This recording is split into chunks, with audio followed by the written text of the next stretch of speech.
Hello friends, स्वागत है आप सभी का आपके अपने यूट्यूब चैनल पर। मैं आज आपके लिए लेकर आई हूँ यूक्लिड डिवीज़न एल्गोरिदम। ये एक 10th स्टैंडर्ड का टॉपिक है, यूक्लिड डिवीज़न एल्गोरिदम, जो मैं आज आपको इस वीडियो में क्लियर कराने वाला हूँ कि ये क्या है, इसके हेल्प से हम कैसे सवालों को सॉल्व कर सकते हैं। तो फ्रेंड्स, अगर आप हमारे चैनल पर नए हैं तो प्लीज़ हमारे चैनल को सब्सक्राइब कर लें ताकि मेरे आने वाली जितनी वीडियोज़ हैं उसकी नोटिफिकेशन आपको मिलती रहे। तो बिना देर के स्टार्ट करते हैं हमारा आज का ये वीडियो। अब हम इसमें जानेंगे यूक्लिड डिवीज़न एल्गोरिदम कि यूक्लिड डिवीज़न एल्गोरिदम क्या है। तो सबसे पहले हम इस वर्ड को समझेंगे, यूक्लिड डिवीज़न एंड एल्गोरिदम, कि इसका क्या मतलब है। एल्गोरिदम मीन्स क्या, डिवीज़न एल्गोरिदम मीन्स क्या, और यूक्लिड मतलब क्या, ये क्या है।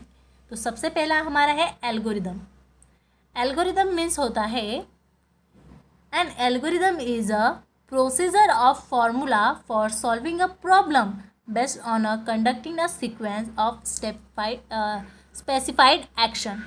इसका मतलब है कि आपको कुछ स्टेप्स दी गई है, उसको फॉलो करना है। कुछ स्टेप्स दी गई है, उसको फॉलो करके आगे हमें सॉल्व करना है क्वेश्चंस को। जैसे एग्जांपल लेते हैं हम मैगी का। आप सबने मैगी का पैकेट तो देखा ही होगा। मैगी के पैकेट के पीछे कुछ स्टेप्स लिखे हुए होते हैं, देखी होगी आपने। स्टेप्स लिखे होते हैं, उसको फॉलो करके हम मैगी बनाते हैं। तो वो जो स्टेप्स लिखे हैं, जो सीक्वेंस उन्होंने लिख के दिया है, वो सीक्वेंस ही हमारा, वो स्टेप्स ही हमारी कहलाएगी एल्गोरिदम। वो स्टेप्स हमारी कहलाएगी algorithm. So algorithm is a procedure of formula for solving a problem based on conducting a sequence of specified actions. और एक एग्जांपल लेते हैं हम। मुझे रोटी बनानी है। अब रोटी बनाने के लिए मैं डायरेक्ट तो रोटी नहीं बना सकती, मुझे कुछ सीक्वेंस फॉलो करना पड़ेगी या नहीं। मैं सबसे पहले आटा लूँगी, उसको गूँथूँगी, फिर उसके बाद लोइयाँ बनाऊँगी, बेलूँगी और सेकूँगी। तो ये मैंने क्या किया, स्टेप बाय स्टेप किया। डायरेक्ट थोड़ी सेकी फिर आटा गूँधा, ऐसा नहीं किया मैंने स्टेप बाय स्टेप फॉलो किए, एक सीक्वेंस फॉलो किया और रोटी बनाई। तो वो जो मैंने सीक्वेंस फॉलो किया, जो स्टेप्स मैंने फॉलो की, वो ही है एल्गोरिदम। जो स्टेप्स हमें पहले से दी रखी हो उसी को कहते हैं हम एल्गोरिदम। मुझे आशा है आपको एल्गोरिदम का मतलब समझ में आया होगा। एल्गोरिदम मीन्स सीक्वेंस, या फिर हम कह सकते हैं कुछ स्टेप्स जो हमें फॉलो करनी है, जो हमें दी गई है। अब नेक्स्ट हमारा था डिवीज़न एल्गोरिदम। अब एल्गोरिदम मीन्स समझ में आया। अब division algorithm means, division means divide करना, और एल्गोरिदम मीन्स स्टेप्स, मीन्स जो हमें डिवीज़न करने के लिए स्टेप्स दी रखी है, जो हमें पहले से दी रखी है, वही हमारी डिवीज़न एल्गोरिदम कहलाएगी। ओके, डिवीज़न करने के स्टेप्स जो पहले से दे रखे हो, डिवाइड करने के कुछ स्टेप्स जो पहले से दे रखे हो। अभी हमारे पास यहाँ पर एक क्वेश्चन है कि हमें 2 से डिवाइड करना है 7 को। तो ये तो हमें पता है, हमें सिखाया गया स्टेप बाय स्टेप कि पहले 2 से हमें 7 को डिवाइड करना है। तो हम देखेंगे कि 2 के टेबल में 7 है या नहीं। यस है, नहीं है। ओके, 2 के टेबल में 7 नहीं है, उससे छोटी डिजिट है 2 3 6, 2 3 6। अब 6 है, कितने नंबर पर है, 3rd नंबर पर है। तो हम 3 हमारे क्वोशंट में लिखेंगे और 6 नीचे लिखेंगे। 7 - 6 रिमाइंडर इज 1। तो ये हमें स्टेप बाय स्टेप हमने इस क्वेश्चन को सॉल्व किया। तो ये हमारा होगा डिवीज़न एल्गोरिदम। मीन्स हमें जो पहले से स्टेप दी हुई थी उसको हमने डिवाइड, उस स्टेप्स के वजह से हमने इस क्वेश्चन को सॉल्व किया, डिवाइड किया। ये हमारी होगी डिवीज़न एल्गोरिदम। आई होप आपको ये डिवीज़न एल्गोरिदम समझ में आया होगा। अब नेक्स्ट जो है वो हमारा है यूक्लिड। अब यूक्लिड क्या है, इसका क्या मतलब है। So Euclid was a Greek mathematician. जो यूक्लिड है वो ग्रीक के एक गणितज्ञ है, वो एक मैथमेटिशियन है।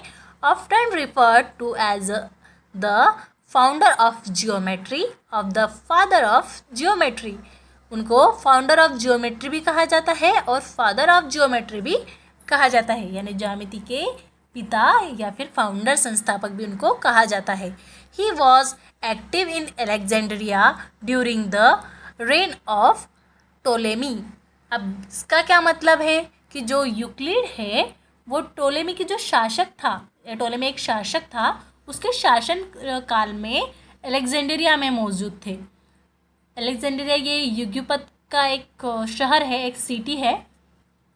अलेक्जेंड्रिया ये एक सिटी का नाम है और टोलेमी ये एक शासक का नाम है। तो टोलेमी के शासन काल में जो यूक्लिड थे वो अलेक्जेंड्रिया में थे। तो यूक्लिड कौन है? Euclid was a Greek mathematician. वो एक मैथमेटिशियन है, एक गणितज्ञ है। अब ये जो मेथड है डिवीज़न एल्गोरिदम की वो यूक्लिड जी ने दी है। उनके हेल्प से, उस मेथड के हेल्प से, उन नियमों के हेल्प से हम कुछ क्वेश्चंस को सॉल्व करेंगे। अब इसमें सबसे इम्पोर्टेंट चीज़ एक आती है लेम्मा। लेम्मा, अब ये लेम्मा क्या है?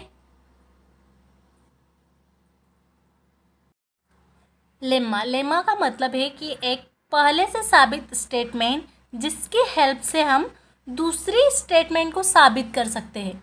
मतलब हमारे पास कोई स्टेटमेंट दी गई है, उसकी हेल्प से हम दूसरी स्टेटमेंट साबित कर सकते हैं।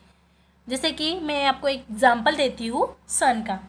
मतलब सूरज जो है वो the sun rise in the east. मतलब जो सन है, जो सूरज है, वो पूर्व दिशा से निकलता है। तो निकला है, ये साबित है, ये प्रूफ है। और जो सूरज निकला है तो इसका मतलब है कि वो डूबेगा भी, यानी the sun set in the west. तो इसका जो the sun rise in the east, इसका जो अनदर स्टेटमेंट क्या होगा? The sun set in the west. मतलब सूरज पूर्व दिशा से निकला है तो पश्चिम दिशा में वो डूबेगा ही। ये इसका प्रूफ स्टेटमेंट है।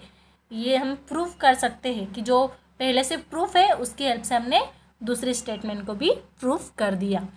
अब इसको एक क्वेश्चन में समझेंगे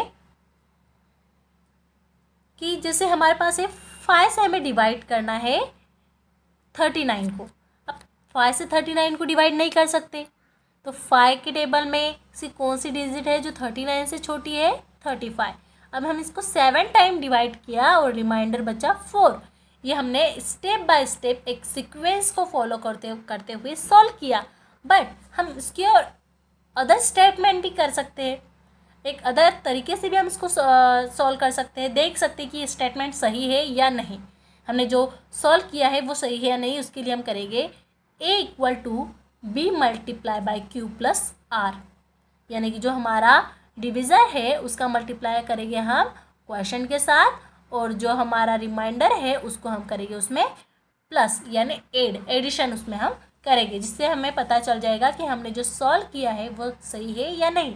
बट उसके लिए भी हमारा जो रिमाइंडर है वो छोटा होना चाहिए डिविज़र से, और या तो 0 हो या 0 से छोटा हो, या हमारा जो D है उससे छोटा हो, यानी कि जो हमारा डिविज़र है उससे छोटा हो। यह भी हमारी लेम्मा में इसे भी कहा गया है। तो लेम्मा का क्या मतलब है? An already proof statement with the help of a which another statement can be prove. एक पहले से साबित स्टेटमेंट जिसकी हेल्प से दूसरी स्टेटमेंट को हम साबित कर सकते हैं, यही कहलाता है लेम्मा। इसी कंडीशन को हम लेम्मा कहते हैं कि किसी एक स्टेटमेंट से दूसरी स्टेटमेंट को साबित करना, ये लेम्मा कहा जाता है। ओके, अब नेक्स्ट है हमारा यूक्लिड डिवीज़न फॉर HCF। अब यूक्लिड जी ने HCF निकालने का भी एक मेथड बताया है, तो हम उनके HCF निकालने की मेथड जो है डिवीज़न मेथड वो देखेंगे। उससे पहले हम नॉर्मली तरीके से हम कैसे HCF निकालते हैं वो देखेंगे। HCF means highest common factor. अब हम इसको पीछे से सॉल्व करते हुए जाते हैं, कभी किसी HCF निकालना हो किसी नंबर्स का। तो अब हमारे पास नंबर है 8 और 12।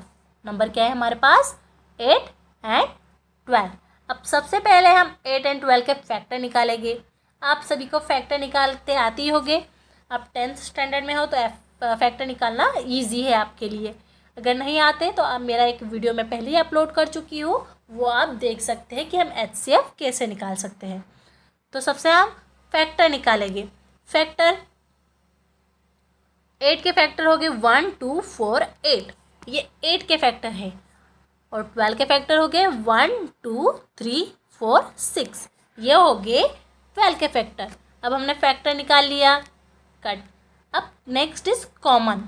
कॉमन, अब इन दोनों फैक्टर्स में कॉमन क्या है? 1 कॉमन है, 2 भी कॉमन है, 4 भी कॉमन है। ओके, 8 3 और 6 ये कॉमन नहीं है। तो जो कॉमन नंबर्स थे 1 2 एंड 4 वो भी हमने निकाल लिए। अब है हमारे पास हाईएस्ट। अब इन तीनों कॉमन नंबर्स में हाईएस्ट कौन है, कौन बड़ा है? तो 4 is the highest number. Highest number is 4। तो हमारा जो HCF होगा, जो हमारा हाईएस्ट कॉमन फैक्टर होगा 8 एंड 12 का, वो होगा 4।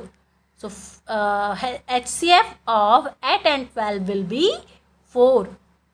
हमारा जो 4 है वो हाईएस्ट कॉमन फैक्टर होगा। ये हम नॉर्मली HCF निकालते हैं वो है, ये यूक्लिड डिवीज़न मेथड नहीं है। ओके, अब हम देखेंगे यूक्लिड डिवीज़न मेथड से हम HCF कैसे निकालते हैं। Are you ready for Euclid division method? Okay, तो हम स्टार्ट करते हैं Euclid division method for HCF। Okay, तो अब हम सीखेंगे यूक्लिड डिवीज़न फॉर HCF, यानी HCF निकालने का हाईएस्ट कॉमन फैक्टर निकालेंगे हम डिवीज़न मेथड से, जो यूक्लिड जी ने दिए। अब डिवीज़न मतलब आपको पता ही है, डिवाइड करना। अब यहाँ पे हमारे पास नंबर है 8 एंड 12। अब हम 8 से 12 को डिवाइड कर सकते हैं, 12 से 8 को डिवाइड नहीं कर सकते। तो हम डिवीज़न मेथड में हम लिखेंगे, जो हमारा डिवाइडेंट है वो रहेगा हमेशा बड़ी डिजिट, और बड़ी डिजिट है 12। बड़ी डिजिट है 12 और छोटी डिजिट है 8। तो हम हमारा जो डिवाइजर रहेगा वो रहेगा 8 और डिविडेंड 12। ओके, तो सबसे पहले हम बड़ी संख्या को अंदर लिखेंगे, यानी डिवाइडेंट में लिखेंगे, और जो छोटी डिजिट है वो हमारा हमेशा डिविज़र रहेगा। अब हम इसको डिवाइड करेंगे। डिवाइड करना सबको आता ही है। अब 8 के टेबल में 12 तो नहीं आता है, तो हम 8 को 12 से 1 टाइम ही डिवाइड कर सकते हैं। 8 1s are 8।